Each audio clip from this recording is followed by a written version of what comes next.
Tamil Nadu assembly ఎన్నికల్లో నామినేషన్ల కోలాహలం మొదలైంది. డీఎంకే, అన్నా డీఎంకే, టీవీకే పార్టీల నుంచి అభ్యర్థులు తమ నామినేషన్లు దాఖలు చేస్తున్నారు. ఇక సీఎం స్టాలిన్తో పాటు టీవీకే చీఫ్ విజయ్ తన నామినేషన్ దాఖలు చేశారు. పెరంబూర్, తిరుచి నుంచి బరిలోకి దిగుతున్నారు విజయ్. అటు టీవీకే జనరల్ సెక్రటరీ అర్జున్ ఇప్పటికే నామినేషన్ దాఖలు చేశారు. అర్జున్ విల్లివాకం అసెంబ్లీ నియోజకవర్గం నుంచి బరిలోకి దిగుతున్నారు. ఇవాళ ప్రారంభమైన నామినేషన్ల పర్వం ఏప్రిల్ 6 వరకు కొనసాగనుంది.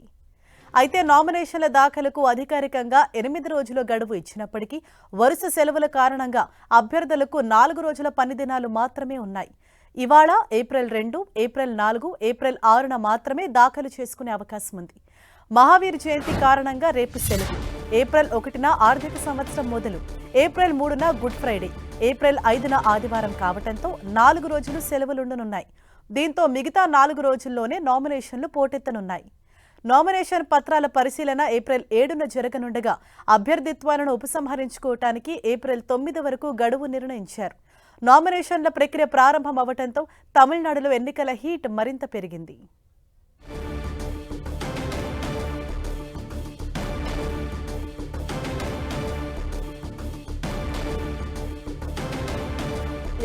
తమిళనాడు అసెంబ్లీ ఎన్నికల్లో నామినేషన్ల కోలాహలం మొదలైంది. ఇటు అన్నా డీఎంకే, డీఎంకే, టీవీకే అంటే ఈ 3 పార్టీల నుంచి ప్రధానంగా పోటీ అనేది మనకు కనిపిస్తోంది.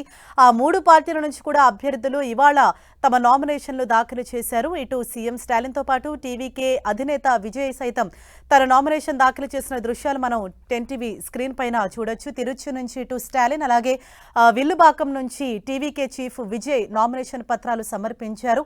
అంటే వాస్తవానికి 8 రోజుల వరకు అధికారికంగా నామినేషన్లకు గడువు ఉన్నప్పటికీ కూడా 4 రోజులు వరుసగా సెలవు దినాలు రావటంతో ఇటు ముందే నామినేషన్స్ ను సమర్పించారు స్టాలిన్ అలాగే విజయ్. పెరంబూర్, తిరుచి నుంచి బరిలోకి దిగుతున్నారు విజయ్. అటు టీవీకే జనరల్ సెక్రటరీ అర్జున్ ఇప్పటికే తన నామినేషన్ దాఖలు చేశారు. మరోవైపు సీఎం స్టాలిన్ సైతం తన నామినేషన్ను దాఖలు చేయడం జరిగింది. అంటే 4 రోజులు సెలవు దినాలుగా రావడంతో ముందుగానే తమ నామినేషన్స్ను దాఖలు చేశారు. ప్రధానంగా ఇటు డీఎంకే, అన్నా డీఎంకే అలాగే ఈసారి ఇటు టీవీకే పార్టీ కూడా తీవ్రమైన పోటీ ఇచ్చే సూచనలు మనకు కనిపిస్తున్నాయి. తమిళనాడులో ఈ 3 పార్టీల మధ్య త్రిముఖ పోటీ అన్నది నెలకొని ఉంది. దీంతో తమిళనాడులో ఎన్నికల పోరు ఈసారి చాలా ఆసక్తికరంగా మారనుంది. విజయావకాశాలు ఎవరిని వరిస్తాయన్నది కూడా తీవ్ర ఉత్కంఠ రేపుతోంది.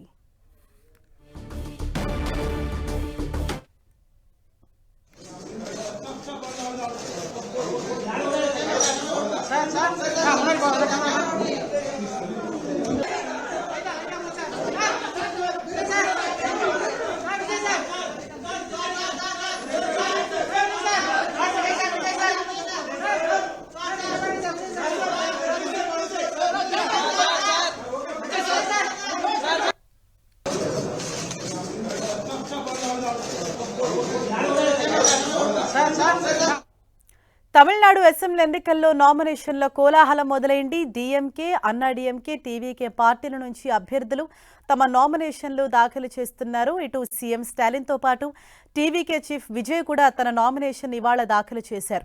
విజయ్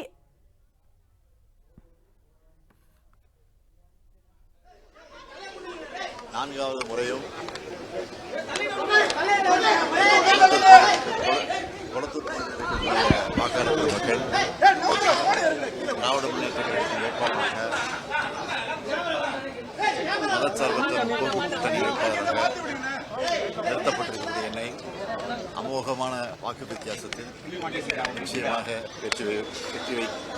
வெற்றி பெற வைப்பார்கள் என்று முழு நம்பிக்கையோடு தமிழகம் முழுவதும் கூட்டணி நீங்க வலுவா அமைச்சிருக்கின்ற ஒரு தாக்கு இருக்கு. எப்படியான ஒரு பிரச்சாரம் இருக்கும் எதிர்பார்க்கலாம்? எப்போதும் போல வலுவார்கள். நன்றி சார். நன்றி.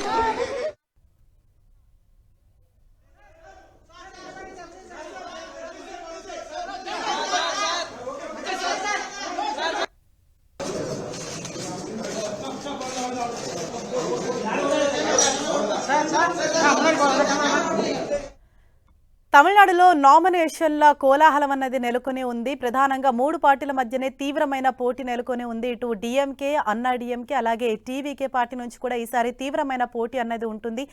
ఈ రోజు ఇటు స్టాలిన్ అలాగే టీవీకే చీఫ్ విజయ్ సైతం తమ నామినేషన్ దాఖలు చేశారు. విజయ్ 2 అసెంబ్లీ స్థానాల నుంచి బరిలోకి దిగుతున్నారు. ఒకటి పెరంబూర్ అలాగే తిరుచి నుంచి ఆయన బరిలోకి దిగుతుండగా ఇటు స్టాలిన్ కొలత్తూరు నుంచి ఆయన బరిలోకి దిగుతున్నట్లుగా ఆయన పేర్కొన్నారు.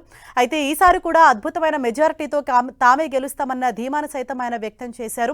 ఇటు టీవీకే పార్టీ కూడా తీవ్రమైన పోటీనిచ్చే అవకాశం కనిపిస్తోంది. మరింత సమాచారంతో మా ప్రతినిధి మురళి మనకు అందుబాటులో ఉన్నారు. మురళి, ఇవాళ ఇటు సీఎం స్టాలిన్ అలాగే టీవీకే చీఫ్ విజయ్ కూడా నామినేషన్ దాఖలు చేశారు కదా. మొత్తంగా తమిళనాడులో ఎన్నికల కోలాహలం ఏ విధంగా ఉంది? ఇవాళ నుంచి నామినేషన్ల పర్వం తమిళనాడు మొదలయ్యింది. ఇవాళ నుంచి ఏప్రిల్ 6 వరకు నామినేషన్ల స్వీకరణ కార్యక్రమం కొనసాగుతుంది. ఇక ప్రత్యేకంగా మీరు అన్నట్లు డిఎంకే అధినేత సీఎం స్టాలిన్ కొద్దిసేపటి క్రితమే తన నామినేషన్ దాఖలు చేశారు. ఆయన కొలత్తూరు నియోజకవర్గంలో ఎమ్మెల్యేగా పోటీ చేసేందుకు ఆ మేరకు కొద్దిసేపటి క్రితం నామినేషన్ దాఖలు చేశారు. ఆయన వెంట చాలా మంది సీనియర్ డిఎంకే నేతలంతా కూడా హాజరయ్యారు. నిజానికి 2011 నుంచి వరుసగా సీఎం స్టాలిన్ కొలత్తూరు నుంచే పోటీ చేస్తున్నారు. ఈ దఫా కూడా ఆయన కొలత్తూరు నుంచే పోటీ చేయబోతున్నారు. అట్లాగే ఇక టీవీకే అధినేత విజయ్ మొత్తం 2 స్థానాల్లో పోటీ చేయబోతున్నారు. చెన్నై శివార్లోని పెరంబూర్ నుంచి, అట్లాగే తిరుచి నుంచి, ఈ 2 చోట్ల కూడా ఆయన పోటీ చేసినట్టు నిన్ననే ప్రకటించారు. అందులో భాగంగానే ఈవేళ పెరంబూర్లో నామినేషన్ దాఖలు చేయడం, పెరంబూర్ స్థానం కోసం, అట్లాగే తిరుచి స్థానం కోసం కూడా నామినేషన్ దాఖలు చేయబోతున్నారు. మొత్తంగా ఇప్పటికే టీవీకే అధినేత విజయ్ మొత్తం 234 అసెంబ్లీ స్థానాలకు నిన్ననే అభ్యర్థుల్ని సంచలన రీతిలో ప్రకటించారు. ఇక డిఎంకే, అన్నా డిఎంకే మాత్రం తుది జాబితా ఇవాళ విడుదలయ్యే అవకాశం ఉంది. మొత్తంగా తమిళనాడు నామినేషన్ పర్వం కోలాహలంగా మొదలైంది. ఇవాళ నుంచి 6వ తేదీ వరకు, అంటే 8 రోజుల పాటు ఉన్నప్పటికీ మధ్యలో 4 రోజులు సెలవు ఉంది. మహావీర్ జయంతి, అట్లాగే గుడ్ ఫ్రైడే, ఇంకా ఆదివారము, ఇంకా ఏప్రిల్ 1 ప్రభుత్వ హాలిడే. ఈ 4 రోజులు సెలవు నేపథ్యంలో అభ్యర్థులకు 4 రోజులు మాత్రమే సమయం ఉంటుంది. మురళి, అంటే ఇటు 2011 నుంచి సీఎం స్టాలిన్ కొలత్తూరు నియోజకవర్గం నుంచి ఆయన పోటీ చేస్తున్నారు, అక్కడ నుంచి గెలుపొందుతున్నారు. అయితే ఈసారి విజయ్ కూడా 2 స్థానాల నుంచి పోటీ చేస్తున్నారు. అంటే ఓవరాల్ గా తమిళనాడులో ఈసారి విజయ్ ఇంపాక్ట్ ఏ విధంగా ఉంది? ఎటువంటి వార్తలు వస్తున్నాయి? 100% అంటే విజయ్ ఒంటరిగా పోటీ చేయాలనే నిర్ణయమే ఒక సంచలనమైంది. నిజానికి ఆయనకు మనకు తెలుసు, డిఎంకే అన్న ఎన్డీఏ కూటమి నుంచి పెద్ద ఎత్తున ఆఫర్ వచ్చింది. దాదాపు 50% స్థానాలు ఇస్తామని చెప్పారు. అట్లాగే డిప్యూటీ సీఎం కూడా ఇస్తామని చెప్పారు. కూటమిలో ఏదైతే ఎన్డీఏ కూటమి ఏదైతే ఉందో బీజేపీ, అట్లాగే అన్నా డిఎంకే, ఆ కూటమిలో కలవాలంటూ ఆయనకు ఆహ్వానం కొట్టిల్లింది. కానీ వాటన్నిటిని కూడా హీరో విజయ్ సంచలన రీతిలో తిరస్కరించారు. కేవలం ఒంటరిగానే ఎదుర్కోవాలని చెప్పి ఆయన నిర్ణయం తీసుకున్నారు. ఈ నేపథ్యంలో ఒక ట్రయాంగిల్ ఫైట్, ఇటు అధికార డిఎంకే, ప్రతిపక్ష అన్నా డిఎంకే, మధ్యలో టీవీకే పార్టీ విజయ్, ఈ 3 భారీగా ఫైట్ ఉండబోతుంది. మొత్తం 234 అసెంబ్లీ స్థానాలకు గాను ఏప్రిల్ 23వ తేదీన ఎన్నికలు జరగబోతుంది. ఇప్పటికే ఇటు డిఎంకే కూటమి, అట్లాగే అన్నా డిఎంకే కూటమి మధ్య సీట్ల సర్దుబాటు దాదాపుగా పూర్తయ్యింది. ఈ నేపథ్యంలో 3 పక్షాల నుంచి కూడా భారీగా ఎన్నికల సందడి ఇవాళ నుంచి మరింత అట్టహాసంగా ఉండే అవకాశం ఉంది. Right, thank you Murali.